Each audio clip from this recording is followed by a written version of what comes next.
Greetings, friends, and welcome to Enigma Night Gaming.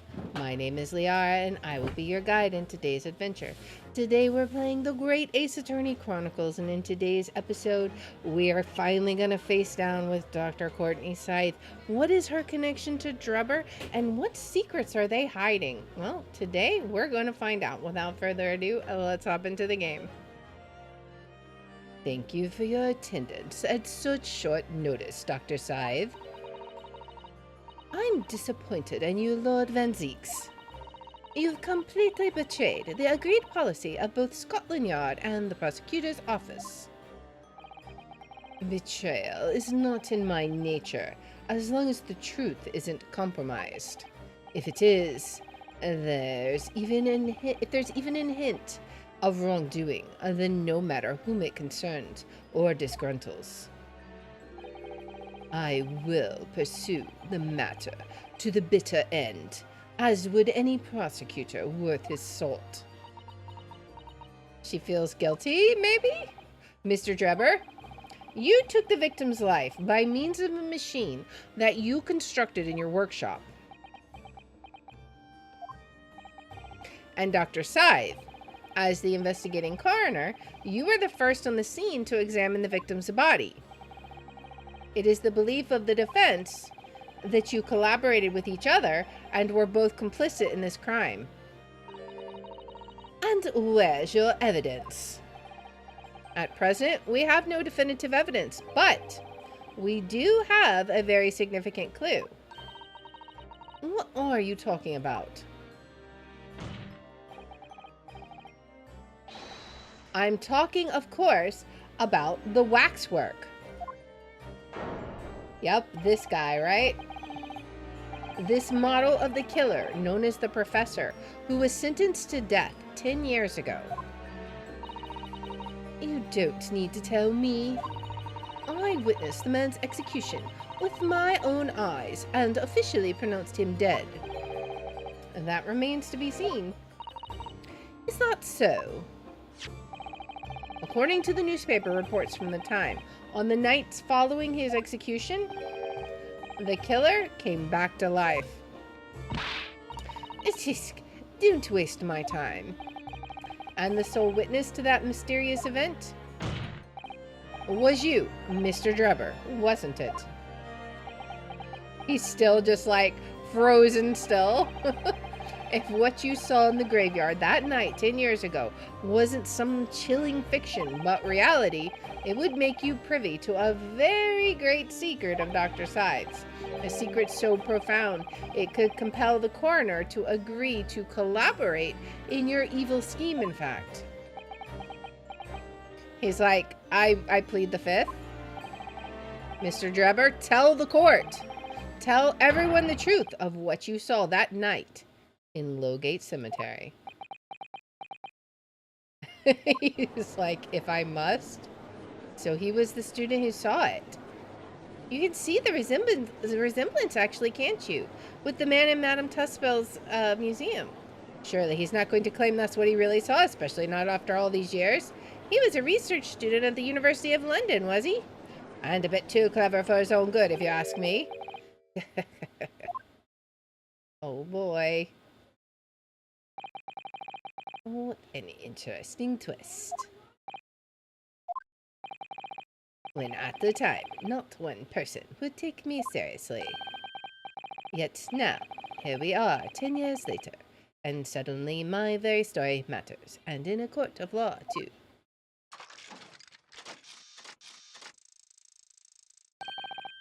Very well then, if everyone so wishes.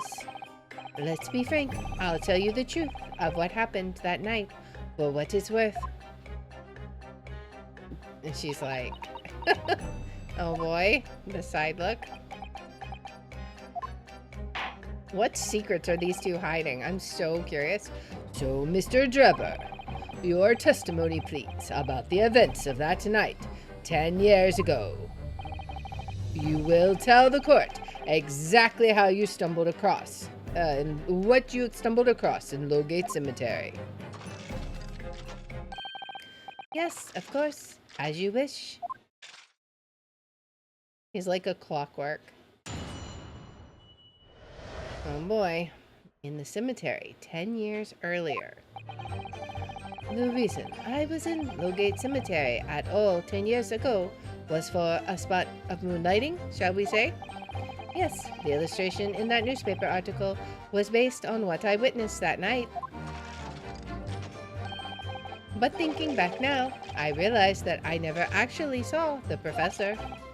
Soon afterwards, I was visited by a young woman who sculpted a model of me from wax.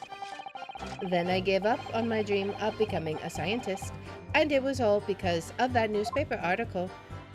Sounds like you have a grudge there. Wait a minute.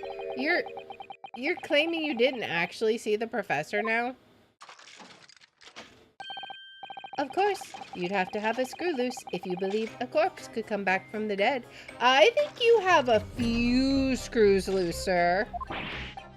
But, so you're saying this article is not worth the paper it's printed on?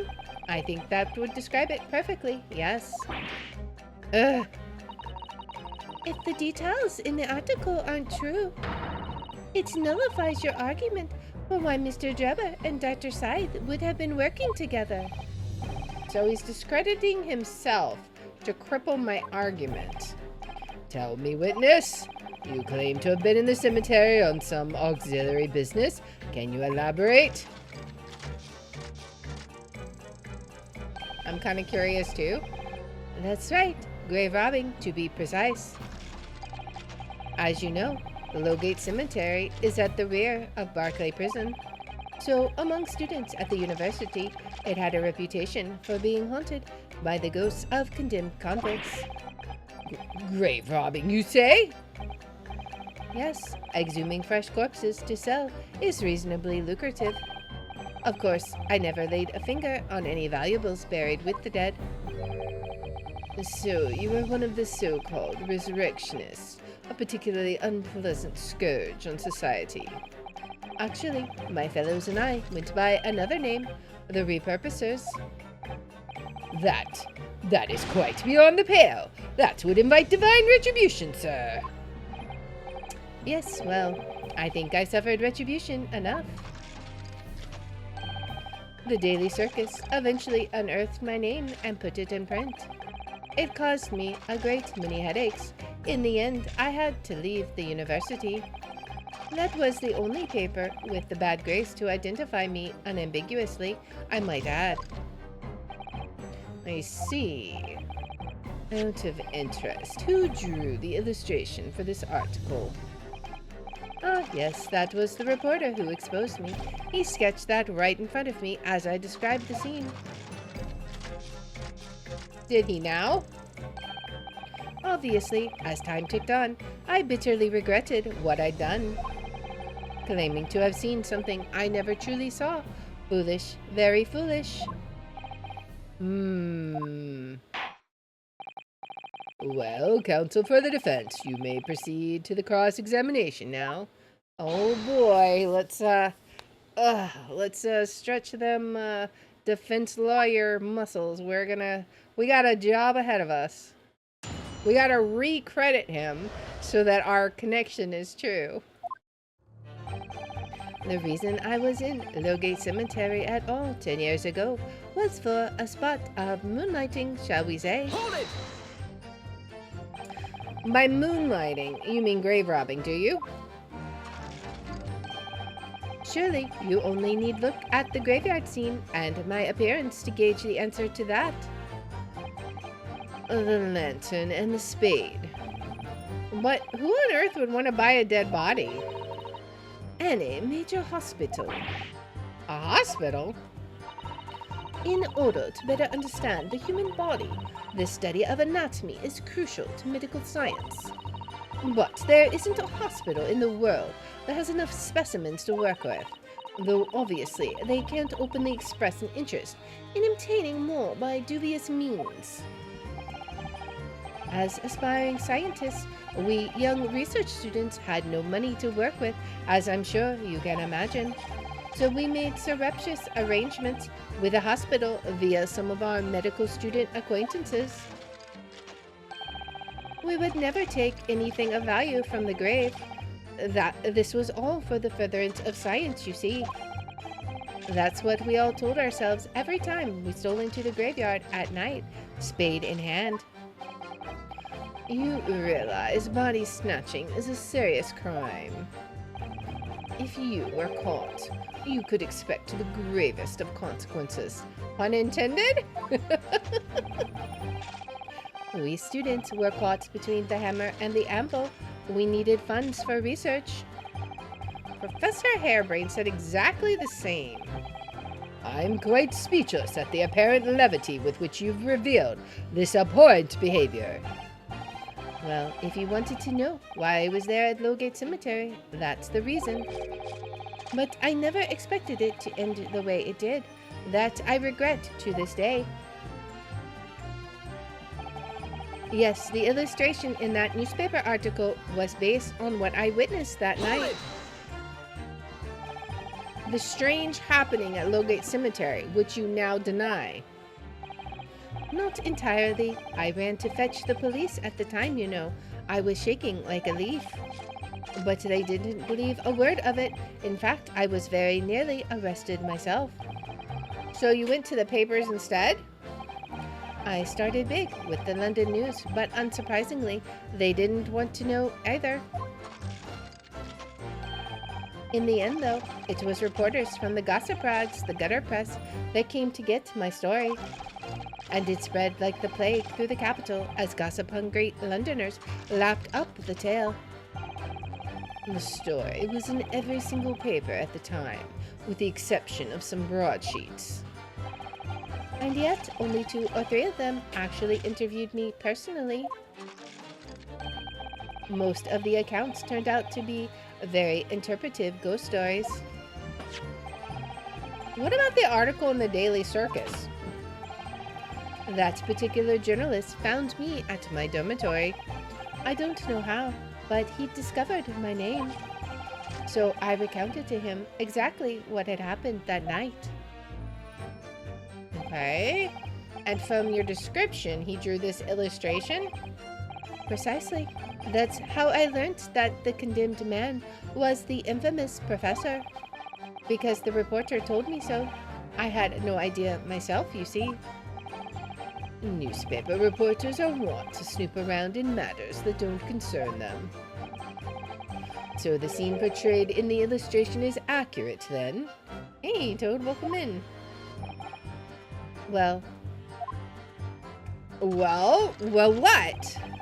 Thinking back now, I realize that I never actually saw the professor at all, though.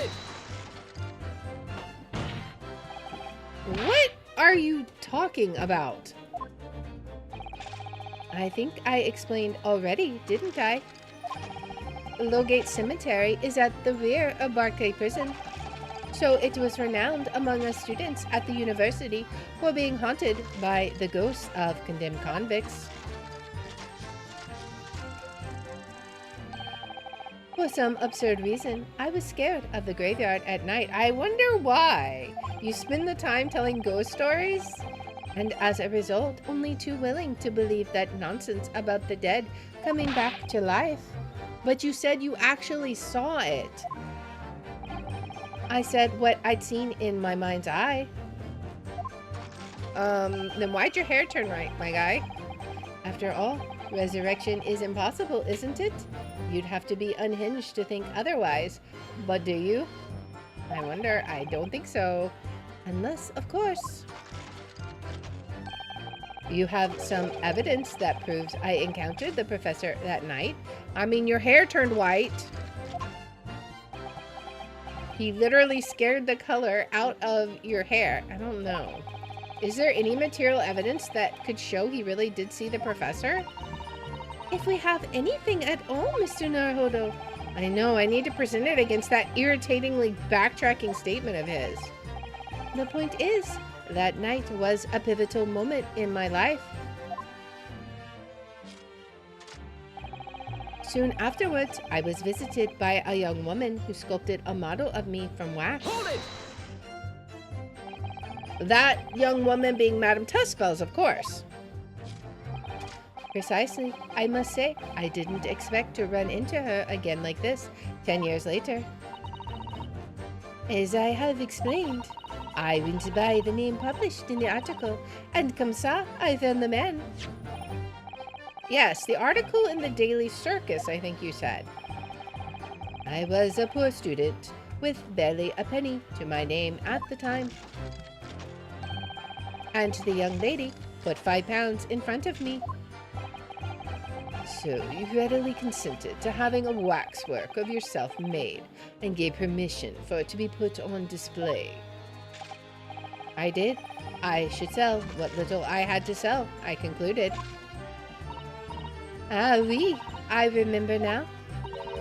I purchased something else from you that day, n'est-ce pas? Did she? What'd she buy? Did you? I can't say. I remember. What was it, madam? His camera.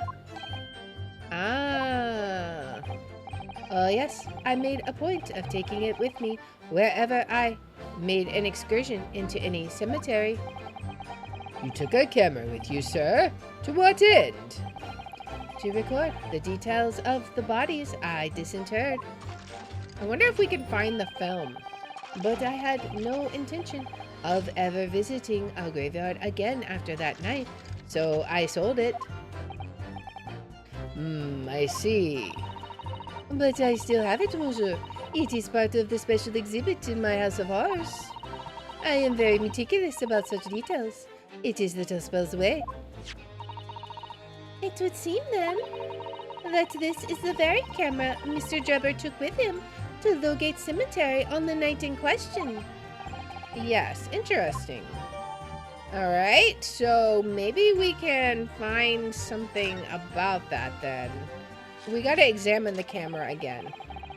Then I gave up on my dream of becoming a scientist, and it was all because of that newspaper article. This article, you mean? Published in the Daily Circus. Yes, somebody informed the dean that it was my name that appeared in the article, and carelessly let it slip that night after night I was digging up graves.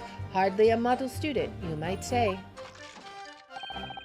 The university's reputation was I don't know how to pronounce that word, execrably defiled, and I was expelled as a result. Mon Dieu, I had no idea.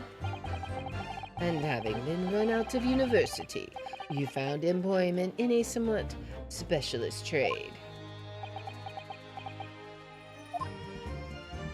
A grave robber? I don't know. The con artist, engineer, scientist? Your combined knowledge of science with knowledge of stage magic to create various experimental machines intended to demonstrate never-before-seen technology. And you use those deceptive machines to trick the government and private investors into giving you money. Oh boy, Professor Albert Hairbrain was just your latest victim, wasn't he? Whatever are you talking about? I have no recollection of doing anything of the sort. She's just silent. What's Drebber up to?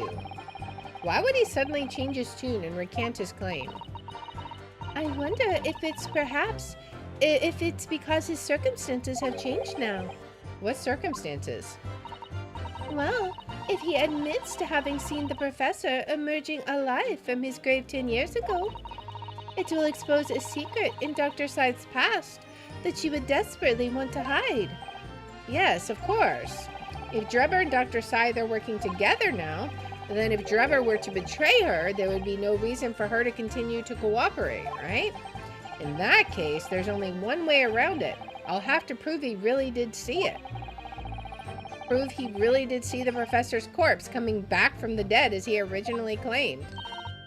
Yes, Mr. Naruhodo, exactly. And I think the camera has to be key to that, right? So I think the camera is a key piece of evidence, but none of his statements right now seem to match it. Like, maybe we'll eventually be able to do something about, oh, well, if this was the actual camera, where is the print that was on it? But maybe we have some other evidence, because like his hair turned white, right? So this is the Great Exhibition newspaper experiment. These are all related to that autopsy report. So let's look at this. Time of death. This is related to Odiasman. So I don't think any of this stuff is necessarily relevant right now. Photograph of Drebber. Let's see. He already has white hair here. We already looked at the camera. This was the glass that was found on the waxwork. This was his science trophy, which I don't know if there's anything here. Royal Science Award. What did that say again? There's a little metal plaque here. Look. Fostering burgeoning talent for the future of scientific discovery. It seems rather ironic, doesn't it?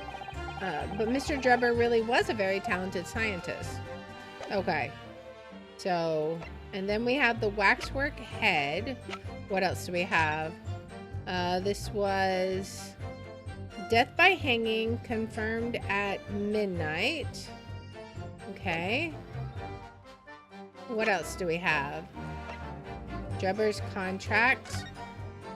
The inventor, Mr. Odiasman, hereby enters into contract. I think the signature is going to come into play also, because that signature is also on this newspaper, right? See, and here he has black hair. So is an Odiasman.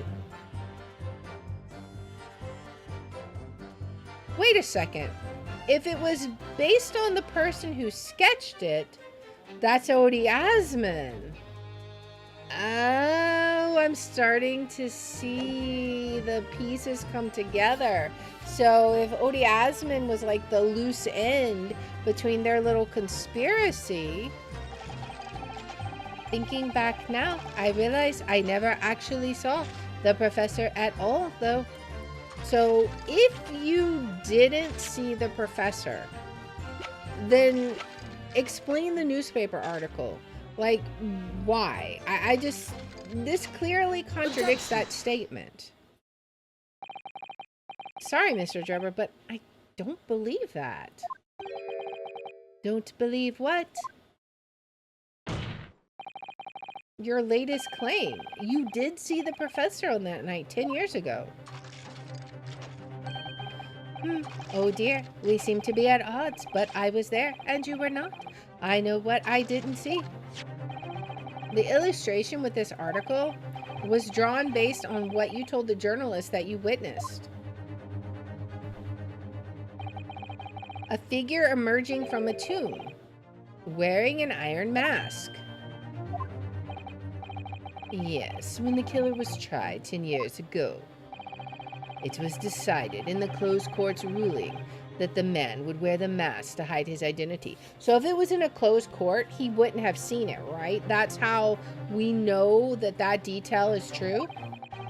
It wasn't to be removed even during his execution and subsequent burial. Not even the prison wardens were to see the man's face. But obviously the provision of this mask was not public knowledge. So, Mr. Drebber, as you've just heard, a lowly student of the University of London certainly wouldn't have known about the condemned man's mask. So, unless you'd actually seen the professor that night, it's inconceivable that the artist would have included the mask in that illustration. Ugh. Oh boy. Order, order. Well, Mr. Drebber. Is it finally confession time? It's a vile scene, isn't it? If you look closely. And as I've already been at pains to point out, I was utterly petrified. Which is why I had it in my head I'd seen such a blood-curdling sight. But afterwards, I came to my senses and realized that I'd been mistaken. you're still saying you didn't see it. If you're stubbornly sticking to that story, witness, then amend your testimony to explain exactly how you think your eyes deceived you. Of course. Only too happy to oblige. I can't believe he's still not going to concede the point. That evil grin. It's so obviously a criminal grin. What, in fact, I witnessed was a fellow grave robber at work. Really? That's what you're going with? A fellow grave robber. What are you talking about? Well, I wasn't the only one busy in the cemetery that night, you know. Other body snatchers were at work. Of course, when I saw one emerging from the hole he dug, my heart very nearly stopped. I mean, I guess it's a good lie. So that's the terrifying sight I actually saw, you see. You're claiming it was just another student on equal insalubrious business as yourself. Many of the medical students would wear metal masks to protect them from bacteria during dissections. Clearly, the fellow was using such a mask to protect his anonymity, wouldn't you say? Objection! Are we sure about that? But there's more to the story, isn't there? The article goes on to say, in the next second, a gunshot rang out suddenly from behind. The bullet pierced the resurrected man's chest, whose breath then stilled once more. We might assume that the sexton discovered the miscreants at work, perhaps, and fired upon one of them. If a gravedigger had shot someone in the cemetery, I think it might have been rather big news, my lord. I mean, that's true. Yes, well, I can only assume it was an embellishment bolted on later by the upholsterer. Really? What do you have to say about that, Madame Tuspels? Madame Tuspels? Don't take it out on Mr. Sholmes. Oh la la, pardon. I was lost in my thoughts. Would it be fair to say that Mr. Drebber's last remark was significant to you in some way? I thought it was a little strange, that is all. How Monsieur Drebber could claim this now. If you don't mind me saying, madame, what are you talking about? Well, when I met you 10 years ago at your university dormitory, you recounted to me about your adventures in the cemetery, no? Including the gunshot. Stop. You might want to watch your tongue, you know. Objection! Have a care, Drebber. That's no way to speak to a lady. Ugh. Please, Madame Tuspels. Carry on. Of course. According to what Monsieur Drebber told me at the time, he did hear a gunshot from behind him, and the bullet hit the condemned man. I said nothing of the sort. I know you are very explicit about the details, about the mask that the figure was wearing, and the blood that splattered all over you when he was shot. Enough! Shut up, woman. You're making all this up. Oh, but now maybe we can present the camera with the blood stain. Like maybe that's how the blood got there, right? That will do. I'm curious. Mr. Drebber? Yes. You refute the account just given by Madame Tuspels. I have no recollection of ever saying those things. Come on, do you really expect us to believe you? Control yourself, counsel. I will not permit baseless accusations in my courtroom. All right. Under the circumstances, I think it best that you supplement your testimony with a statement to clarify your position on this witness. Very well. I think Van Zinks has just kind of given up on this. It's now a doggy pile. There were No, there was no gunshot from behind me at all, nor any splattering of blood. Are you sure about that? We have a little camera here. Maybe we ought to press him first. I don't know. I'm gonna press him first. I want to see what he has to say. So let's press him. Yet Madame Tussbells has testified that you told her about both of those details. Not true. I said nothing of the sort. 10 years have passed. Without material evidence to the contrary, you have no grounds on which to question the witness's word. Ugh. Okay. Tell me, Madame Tussbells. Oui? What exactly did Mr. Drebber say about the blood that apparently splattered on him? Alors, this is what he told me. All of a sudden, he heard a very loud gunshot from behind his back. The bullet hit the figure who was emerging from the tomb in the middle of the chest, in his heart. One dreadful sight after another. And since Monsieur Drebber was at that time facing towards the condemned man, the blood sprayed from the wound and splattered on his body. That is what he told me. So, not an experience you would ever forget, is it? Precisely, and I didn't forget it, because as I've already said, it's never happened in the first place. He's clearly lying. We have some evidence to prove otherwise. If only I had some evidence to prove it. Oh, but we do. We can't let him win, Mr. Naruhodo. So we mustn't overlook a single detail, no matter how small. We've got the evidence. Okay, so you say there was no gunshot at all and no splattering of blood. Is that so?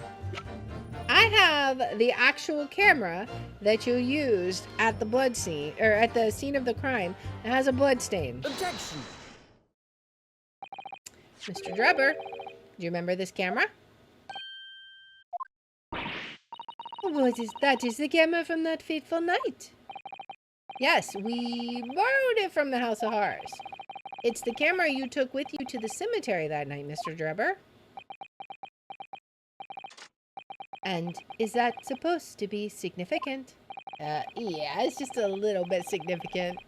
This kind of camera is rarely seen in our homeland, so my colleague and I were keen to examine it closely. We noticed that the lens extends forward on the end of some bellows. Like this. Hold it! What's this there, just on the bellows? It looks like a dark red stain. Exactly. That's right. It's a rather conspicuous mark here on the bellows, in fact. Good Lord, are you suggesting? Yes, my lord. It would appear to be a spatter of blood. Something that could be confirmed with a simple chemical test. Isn't that right, Dr. Sithe? It would be difficult to determine if it was human blood and not the blood of some animal. But yes, to test whether or not it's blood at all is simple enough. I propose that Madame Tussbells' testimony was correct, and that on the night in question 10 years ago, you were spattered with blood from the gunshot wound. Well, and that furthermore, you really did witness the condemned professor emerging from his tomb. He has no defense now, right? There's simply no way you could have forgotten such a traumatic experience. In other words, the only explanation is that you're trying to hide the fact that you saw the professor that night. But why? Why would he want to do that? Well, not for his own gain, it would seem. For whose then? Who could benefit? Mr. Drebber is obviously lying in order to protect somebody. My goodness, he's shielding someone. Yeah? Yes, my lord, and clearly It's someone who doesn't want the truth about the professor's coming back to life to be exposed. It's the good doctor, right? Well, counsel, who is it then? Who is this witness trying to protect by lying about what he saw that night? It's Dr. Sithe, right? Take that! The obvious answer is Dr. Sithe. Sithe? Whatever do you mean? Imagine if the convict who'd been sentenced to death was not in fact killed. Imagine if that was to come to light. What are you insinuating? And imagine if the convict in question was the country's most hated mass murderer. If it was the professor, that would be an unprecedented scandal. Objection! This is beyond a joke. Need I point out that the dead cannot come back to life? What you're suggesting would mean that the execution never actually happened. I mean, I think that's kind of the point, right? Yes, that's exactly what that would mean. Objection! Once a man is sent to the gallows, he hangs. No one could escape. Not in Great Britain. But the fact is, there was a witness to the fact that the man did escape his hanging. If that were really true, counsel, the implications of misconduct would not stop at the supervising coroner. It would taint the honor of the entire judiciary from the ground up. And it's exactly because of those monumental repercussions that Dr. Sithe would consent to any demand made of her by someone who threatened to expose the secret, even if that meant being complicit in a crime. You mean? I mean that Dr. Sithe wasn't collaborating in Mr. Drebber's wicked scheme. She was coerced into collaborating in order to protect her decade-old secret. She switched the dead body of Mr. Asman with the waxwork model and fabricated the autopsy report. Oh boy. Oh boy. Lord Van Zeeks, are you okay? Pray, forgive my freshly filled, hallowed chalice and a whole raft of other discourtesies now. Goodness me! It's just the sort of tale Londoners would enjoy, I grant you. An executed killer rising from the dead, a Scotland Yard cover-up, a conspiracy at the highest levels. So let me ask you one thing. What's that? If the condemned man really did emerge from his tomb that night, only to be shot in the chest, who pulled the trigger and disposed of him forever? Well, I have no idea at the moment. We have too little information to work that out at present, I think. I couldn't agree more. The Old Bailey is no place for wild fantasies. Ugh. And have you considered this, my learned Nipponese friend? Considered what? Do you realize just what a dangerous endeavor it would be to coerce this woman into such criminal activity? It's tantamount to declaring war on the entire police force and judiciary. Quite. Hard to imagine any sum of money being offered for research could warrant it. To rely on the stage deception when so much is at stake would be madness. Well, I suppose. And this was no petty crime either. The victim was murdered. Does he have an unlimited supply of chalices and wine? Yeah, he has a whole supply in his office. A man who'd already invested money in this venture and would be instrumental in future profits too. Yes, I had no reason to kill Mr. Asman at all. Or are you forgetting that his death results in me not receiving not a single penny? The court is already aware of the contract between myself and the victim, no?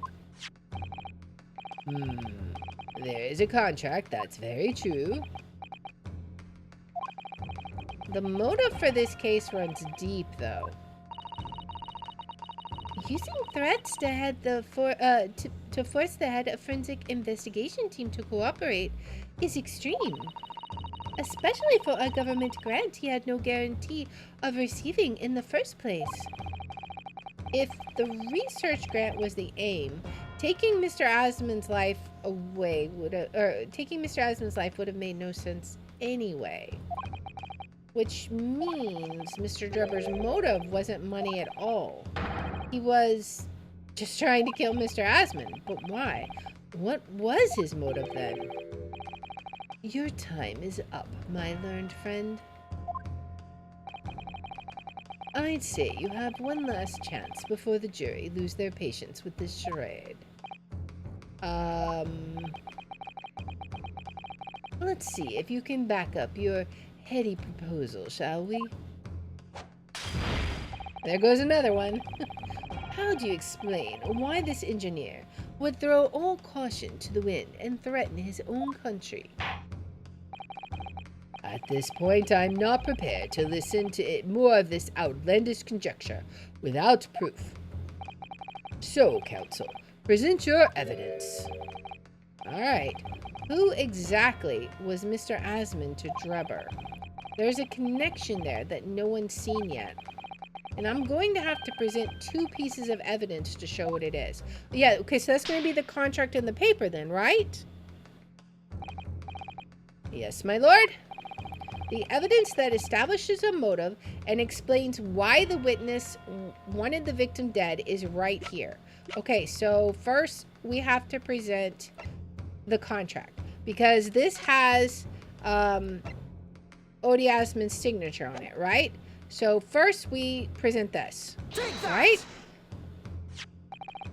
Mr. Drebber, I have here the contract that you signed with Mr. Osmond. Yes, that's right. The very document, in fact. That proves I had no reason to kill the man. No, I'm afraid not. As it turns out, the contract actually helps to establish the real motive for the murder you committed. It does? Well, I never. What are you talking about? Read it again, you idiot. I'm not finished. In order to demonstrate what your motive really was, I need this contract and one other piece of evidence. What other evidence? Oh boy, here it comes, guys. Counsel, you will present your supplementary evidence without delay. The evidence, which when cross-referenced with the contract, establishes a motive for the deed. It's the paper, because it has Odie Osmond's signature. So he sat down. This is the journalist who wrote the article, right? Because he did this. He said the journalist did the sketch. Take that! It's this newspaper article, my lord. That was written 10 years ago, and every detail has been examined already. What can it possibly tell us? That drivel should never have been written. It's typical gutter press nonsense that means nothing. Objection! But there's something significant that this newspaper article and the contract have in common. Really? And it's that common link that shows very clearly why you were determined to kill Mr. Odie Osmond. It seems the defense has uncovered something the rest of us have missed. So, my learned friend, point out what these 2 pieces of evidence have in common. Easy peasy. Where exactly is the link between this newspaper article and the contract? It's right here. Take that! What these 2 pieces of evidence have in common is a signature. A signature? The signature on the illustration that accompanies the 10-year-old article and the signature on the contract belong to the same person. What? As the court has heard, this illustration was drawn 10 years ago by the newspaper reporter who found Mr. Drebber and interviewed him about his ordeal. If you look closely, the reporter's signature can be seen in the bottom right-hand corner of the drawing. And if you look at the contract here, which was signed between the witness and the victim last year, you can clearly see Mr. Asman's signature at the bottom. Let me see now. Good Lord, yes, they're identical. In short, the journalist who drew the illustration and wrote the article published about Mr. Drebber 10 years ago was the victim of this case, Mr. Odie Asman. Ugh, ugh. Objection. Oh, man. But explain to the court why. Why would that constitute a motive for the witness to murder Asman? Well, if you think back, you'll remember that Mr. Drebber talked about that article in his testimony. Grave robbing, you say? Objection, I just lost the case. Yes, exhuming fresh corpses to sell is reasonably lucrative. My wine is running out. That is quite beyond the pale. You would invite divine retribution, sir. Yes, well, I think I suffered retribution enough. Maybe Odie Asman was blackmailing him. The Daily Circus eventually unearthed my name and put it in print. It caused me a great many headaches. In the end, I had to leave the university. Or maybe he's bitter. It's like a revenge killing, right? That was the only paper with the bad grace to identify me unambiguously, I might add. So I'm wondering. Then I gave up on my dream of becoming a scientist, and it was all because of that newspaper article.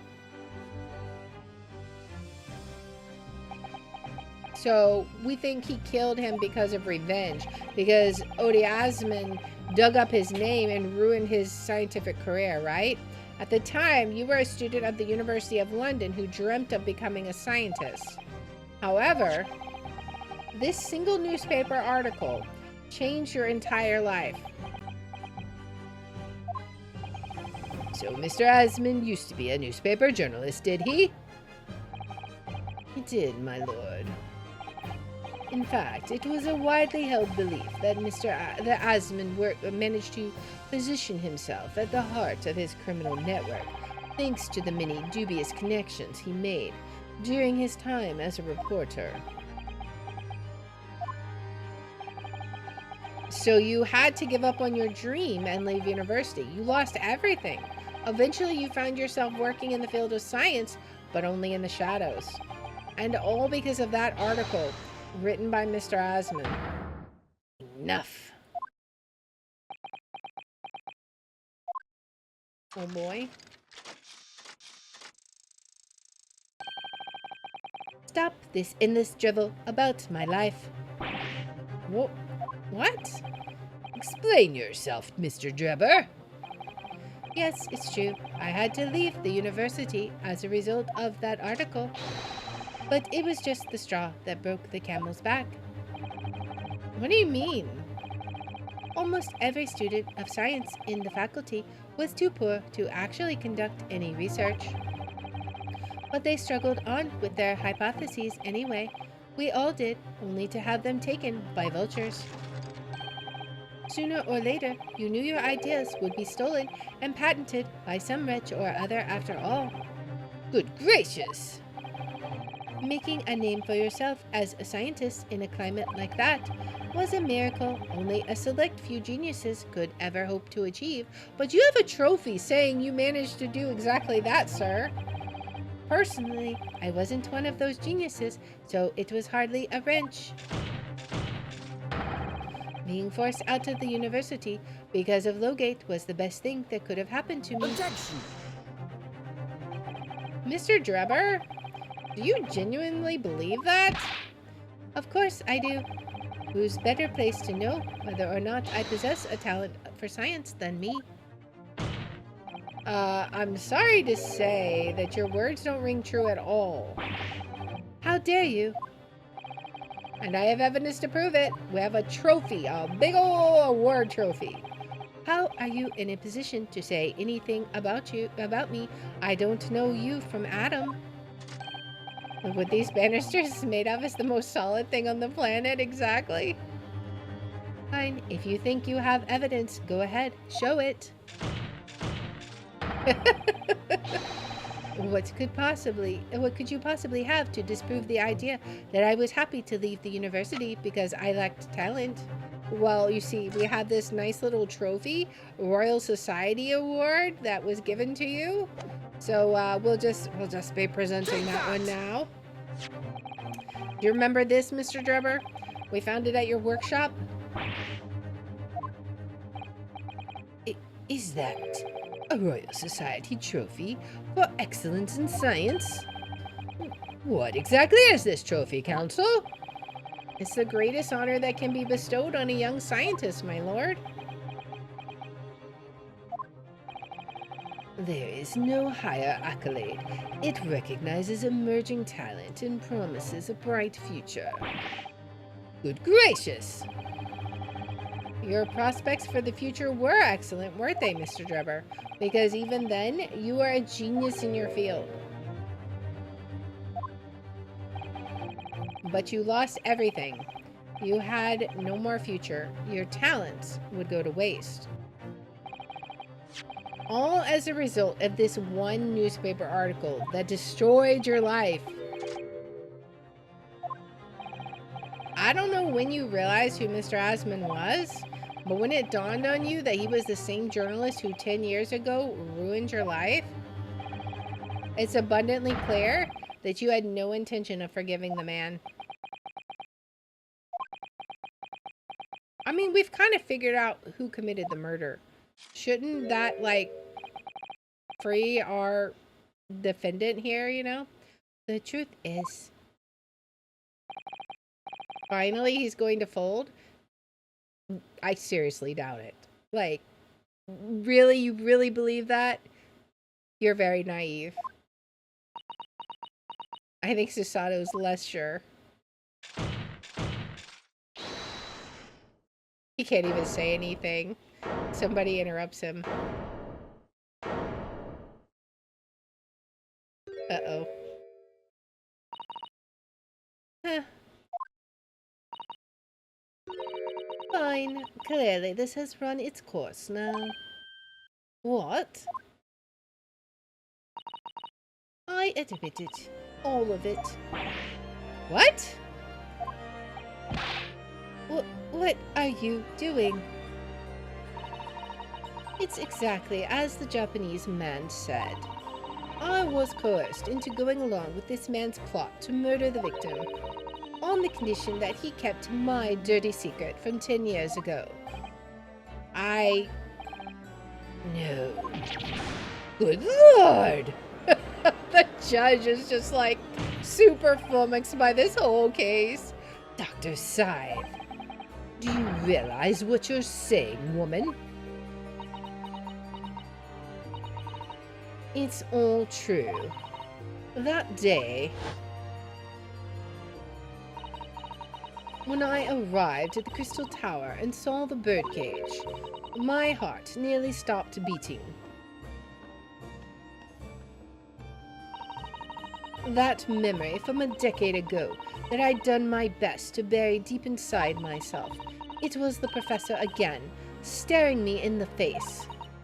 And then, before I had a chance to react, I noticed something else.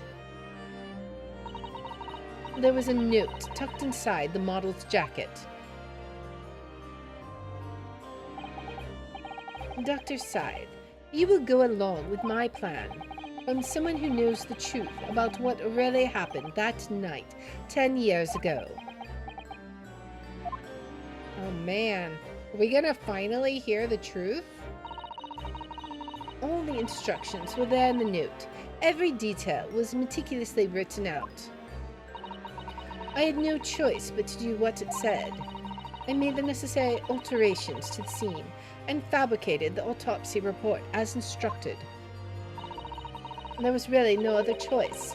It had to be done to protect the judiciary. I can only apologize now. Oh man, the judge is pissed.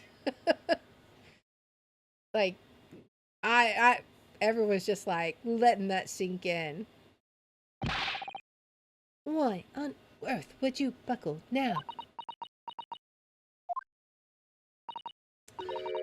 Well, there's no point trying to hide it anymore, is there? I would have done anything to stop it coming out, even collaborate in murder.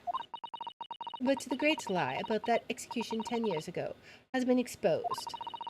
Whatever happens, I'm finished. So then, Mr. Drebber, what do you say to that? Your accomplice has admitted everything.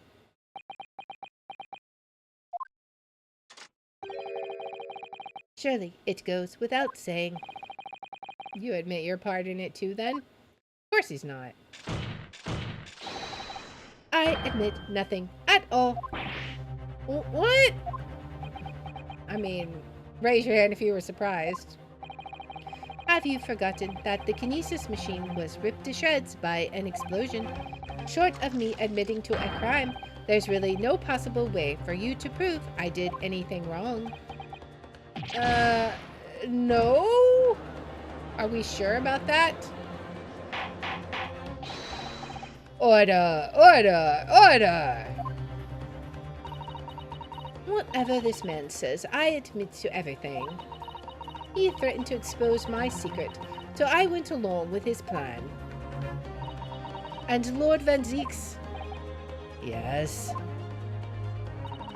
I hope you'll accept my apologies. What happens next is in your hands, of course.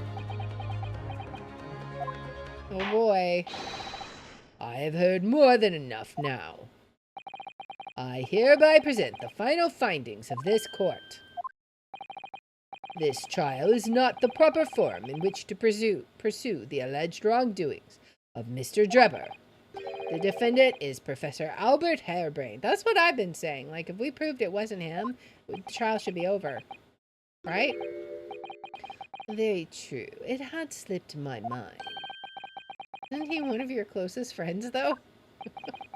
As the court has heard, Dr. Sithe has admitted to the allegations brought by the defense, thereby absolving the defendant of any possible guilt. You mean... At the present time, it is the conclusion of this court that the defendant was not involved in any wrongdoing. Does the prosecution have any objection? I mean, what you gonna say to that? None, my lord. Oh, congratulations, Mr. Naraldo. You've proven Professor Harebrained's innocence. Without further ado, then, the adjudication. Unless the prosecution or defense have any other matters to discuss. I mean, not related to Professor Harebrained. I'm sure there's other questions we have, but... I don't know. This doesn't feel quite right. Why did Dr. Sithe suddenly admit to it like that? Is everything all right, Mr. Naruhodo? Like you said before, the way the trial is set to end now, the judge will certainly deliver a verdict of not guilty.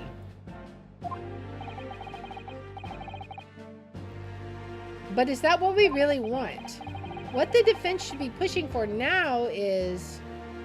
I mean, honestly, as the defense testimony, it's our job to get Professor Harebrained declared innocent. I mean, the judge is right. It's not the forum for pursuing other crimes. So even though we might personally be curious, we should say immediate adjudication.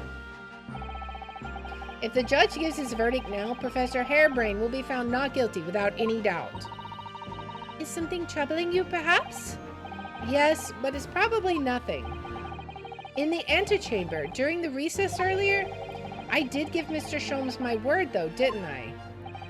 I told him I'd pursue any doubts I had about the truth to the absolute last. If you gave Mr. Sholmes your word, winning most certainly isn't nothing. Okay, so winning isn't good enough? Apparently we gotta get all the way to the truth. And it means there's only one right answer here. Yes, you're right. I don't know why I was ever wavering. Objection. Of course.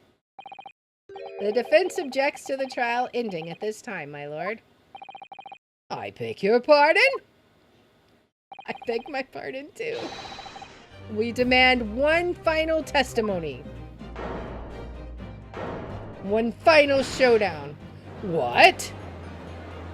It's the final showdown, guys. I object. I've won this case. I want it to last longer. You do realize I'm about to adjudicate in favor of your client, I presume? What are you playing at now, my Nipponese friend? Why would you want to obstruct the conclusion of the trial at this point? Because we promised Sholmes, I guess. No defense lawyer in his right mind would do that. We're not in our right mind. That's all I can say. Mr. Naruhodo, what exactly are you thinking? The truth, the whole truth, and a way to bring it all out into the open. Right. Yes, in hindsight. Ah, yes, one word of warning before I go. If in the course of the trial this afternoon you perceive even a shadow of doubt about the truth, don't let it out of your sight. Pursue it like a dog with a bone. To the bitter end, you understand. Do not falter, whatever may come to pass. I guess so. I'm sure Mr. Sholmes knew. He must have deduced that this would happen. Yes, I'm here in court to advocate for my client and to secure an acquittal. Obviously. But that's not all. I believe I have a duty to the court to pursue the whole truth of the case until every last detail is laid bare. And that is why the defense calls for further testimony from Dr. Sithe. Testimony from me? About what? About the nature of your collaboration with Mr. Enoch Drebber. In case it's escaped your attention, I've already admitted to everything I did. The whole truth has already been revealed. So stop wasting everyone's time. As his lordship made very plain, your client will get the acquittal you wanted for him. There's simply no point in protracting this business further with another tedious cross-examination. Objection! Oh. The whole bottle goes out now. Pray forgive my careless handling of that hallowed bottle. I slipped. That's what you call it? What is your objection, Lord Van Zieks? The prosecution also calls for the supplementary testimony from the witness. Don't be stupid. If there is more to this case than has yet come to light, then I will join my learned friend in pursuing the facts until the bitter end. Oh, so that's right, because the professor case personally affects him, because I think the professor killed his brother.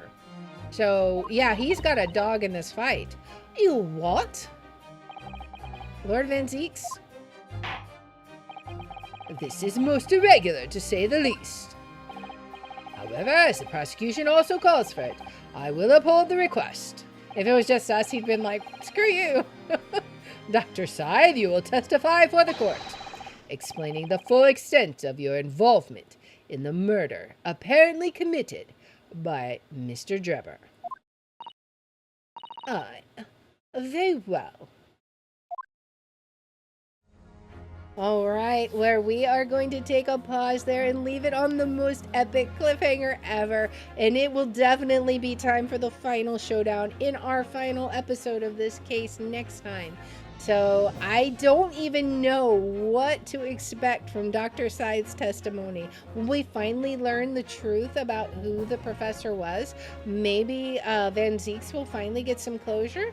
I don't know. We'll find out all that and more in the next episode. So if you like this kind of content, please make sure to like, subscribe, follow, share, all that good stuff. If you want to watch live, we're on Twitch at twitch.tv/Liara27. I have my schedule posted in the about and in the description. And if you want to see which games we're playing each day, I post them on x.com/Liara27. And I hope you'll join me in the next one. Until then, guys, bye.